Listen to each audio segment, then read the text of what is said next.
Okay, good morning everyone. Thank you, Buddha and Christian, for organizing this symposium. I'm really pleased to be here and tell you more about how structural brain development can also be associated with the emergence of psychopathology during adolescence. And like Kate, I will focus specifically on adolescence because this is a quite unique period where we see a strong increase in the emergence of psychopathology. So if we look at adolescence in this unique period, I think these pictures are really illustrating what's happening during adolescence. So these are two pictures, a girl and a boy, that were taken from our sample from brain time. And we followed them up not only just in the scanner and using for research, but also with a documentary maker. So he makes photos and makes a documentary of how they think what's happening and how they feel about themselves. And if you look at their physical change only over 2 years, it really demonstrates what's happening. And also if you hear them talking about how their vision on peers change, how their vision on parents change, and also how they think about themselves. So there are a lot of changes happening there when they grow up into adults. And besides these opportunities that they have, for example, for reasoning abilities, the decisions they make regarding school, work, we also see that this comes with a lot of challenges. And one of the challenges we see during adolescence is mental health problems. So as a developmental but also a clinical psychologist, I'm really interested in the question, why do we see this emergence of psychiatric problems during adolescence? What's happening here in this developmental period that we are more vulnerable to develop, for example, depression or specific anxiety disorders or substance abuse disorders? And how can we relate this to the changes that we observe in the brain? And it is not the case that psychiatric problems emerge specifically during adolescence or only we see this problem during adolescence. But what we do see is that if there is an emergence or an onset of depression, for example, during adolescence, it has a more negative trajectory throughout the lifespan.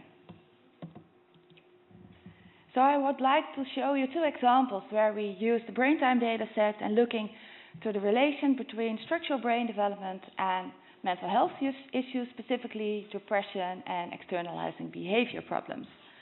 So brain time is already a little bit explained by Kate Mills. It is a 5-year longitudinal study where we looked at 299 participants in the range of 8 to 25, and we followed them up in 2 years, 3 times. So it was an accelerated longitudinal design indicating that we recruited participants in age bins so we could follow them up and have a really broad span of age between 8 and 29. And we recruited both males and females equally divided over the age groups.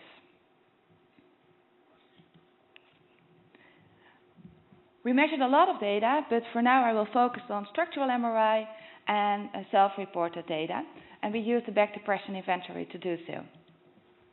So if we look at what do we know already of the relation between brain development, or actually more just volume of specific areas, and the relation with depression, then we see our knowledge is mainly based on cross-sectional data. So for example, the Enigma study has a wonderful study showing that there are a lot of things that are different between people that develop the depression and people that don't have healthy controls. But if we look at a few longitudinal studies that have been done, there are a lot of inconsistent findings. So we thought we needed a very broad approach. So we looked at the 4 lobes and how these develop in this age period and whether it's related to depression. And we also looked at subcortical areas, specifically on the hippocampus and the amygdala volume. So in this study, we used 205 participants. We used FreeSurfer to analyze the structural MRI data. And at time point 1, there were no participants that had any psychiatric disorders. So it was a community sample, and the exclusion criteria was psychiatric disorders at time point 1. And we measured depression at time point 3, so 5 years later,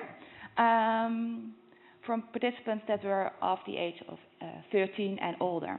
And what we saw was that at time point 3, 16% of our participants reported clinical levels of depression.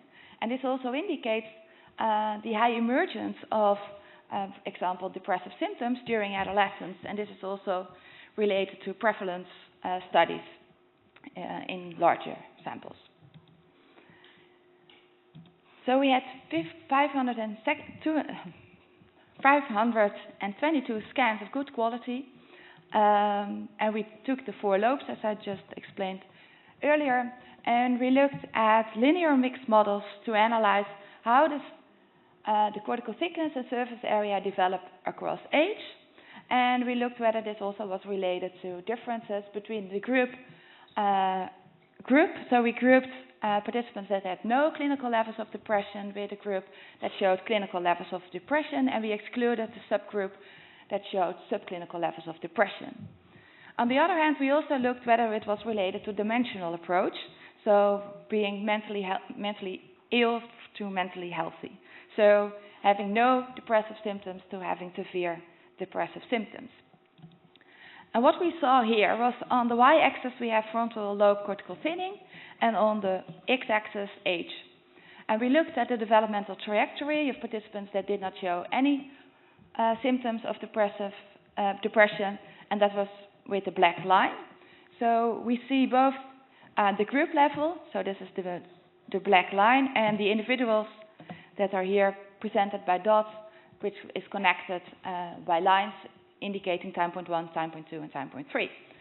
So as expected, we show a cortical thinning across adolescence, but more importantly, if you look at the red lines, we see an accelerated form of cortical thinning in participants that reported high levels of depressive symptoms.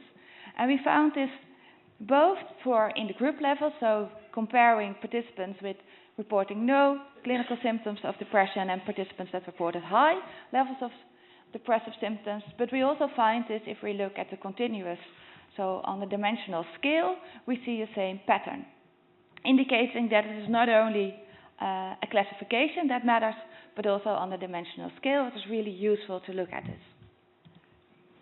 If we go a little bit further, then we also looked what in the frontal lobe is really triggering or making this relation significant. And there are 4 regions that stood out, and that was the lateral orbital frontal cortex, the pars orbitalis, the precentral, and the paracentral regions that really show these developmental differences in the developmental trajectory between participants in black showing no symptoms of depression and red showing high symptoms of depression. So we concluded that frontal cortical thinning was associated with depression, but we didn't find any difference in surface area nor with subcortical volume. So it was specifically for frontal cortical thinning. And we speculated that might be that there is a need to mature faster for these individuals, but it remains speculative. And one of the things that we came up with is maybe if there is such a stronger cortical thinning, it could be associated with controlling emotional arousal more, so the emotional of the flattened effect what we see in adolescence, but this remains speculative. So I also wanted to go to another example where we use brain time again and look now at the relation between structural brain development and aggressive behavior. Again, we had structural MRI data, but also parent and self-reported data, but for the time being, I'm only going to present the data on parent-reported aggressive behavior. So again, as already emphasized by Kate, our knowledge is mainly based on cross-sectional data that show differences in volumetric reductions in prefrontal areas, but also in subcortical regions. There were a few longitudinal studies already done, but they showed intermixed findings, basically due to differences in design and age of participants. So in this case, we took an ROI approach, and once confirmed the relation we saw both in the cross-sectional data and in the longitudinal data. And besides that, we also were interested in are there differences in aggressive behavior related to maturational coupling that we see. So in this data, we looked at aggressive behavior of the child behavior checklist, so the parent report data, and we only looked at participants between the age of 8 and 18. None of those participants reported clinical levels of externalizing behavior, not on the start of the study, but also not at the end of the study. So here we're looking only at normative development, but still it is quite informative, I think, on how when it can go wrong, so more at clinical levels of aggressive behavior. So at the current data set, we had 680 scans that were okay after quality control, and we focused specifically on error-wise based on previous literature and subcortical brain regions. And I wanted to zoom a little bit more into the multi-level models that we use here because we have data from 3 time points. So in the depression paper, we had only time point 3 depressive symptoms, but now we have data from all 3 time points. So we needed another model to assess the relation between structural brain development and aggressive behavior. So we looked at whether we could explain aggressive behavior based on age and the structural brain measurements, and we took the residual from these regions of interest, so we could regress out age and sex. So if we look at the data, here is the individual data on the left, and we looked at parent-reported aggressive behavior on the y-axis and right hippocampal volume, so the residuals of the right hippocampal volume on the x-axis. And what we see here is that if there is a lower hippocampal volume, it was associated with more parent-reported aggressive behavior. But this doesn't tell us specifically whether it is associated with a change of hippocampal volume or whether it was associated with level of hippocampal volume. So we also did the analysis again, but now differentiated between baseline level of hippocampal volume and change in hippocampal volume over time. And there we saw that this relation was specifically driven by change in hippocampal volume, showing that stronger decrease in hippocampal volume was associated with more aggressive behavior reported by parents. This finding was specific. I'm not going to show the self-reported data, but this finding was specific for parent-reported data. Exploratively, we also looked at maturational coupling, looking at patterns of correlated change. So we took the individual slopes and correlated this between regions and across subjects. And we split the file in participants that showed strong, more aggressive behavior in the normative range and low aggressive behavior. And here in the lower part of the graph, you can see that there are few correlations were specifically different for adolescents showing low aggressive behavior compared to adolescents showing higher levels of aggressive behavior. And we used permutation testing to test whether this was significantly different between these 2 groups. And I would like to point out 2 or 3 differences actually. So we expected more maturational synchronized development for the participants that show low aggressive behavior, but it was not actually the case. So here it was. So we show more maturational coupling between the anterior cingulate cortex and the hippocampus, but we also show more maturational coupling in the high aggressive group, but it was mainly related to subcortical development. So subcortical development between the putamen and the pallidum and the amygdala and the thalamus. So we see synchronized development both in the high and the low aggressive behavior group. And there seem some key regions, the anterior cingulate cortex, but also striatum and limbic regions seem important here. But we think it is too early to make real assumptions here, but it should be replicated first because it is quite small sample that we have here, so 69 participants. So to sum up, we see the development of hippocampal volume, but coincides with the development of aggressive behavior, and we see this specifically for the hippocampus, but we didn't find any differences on cortical development, nor the cortical thickness, nor surface area.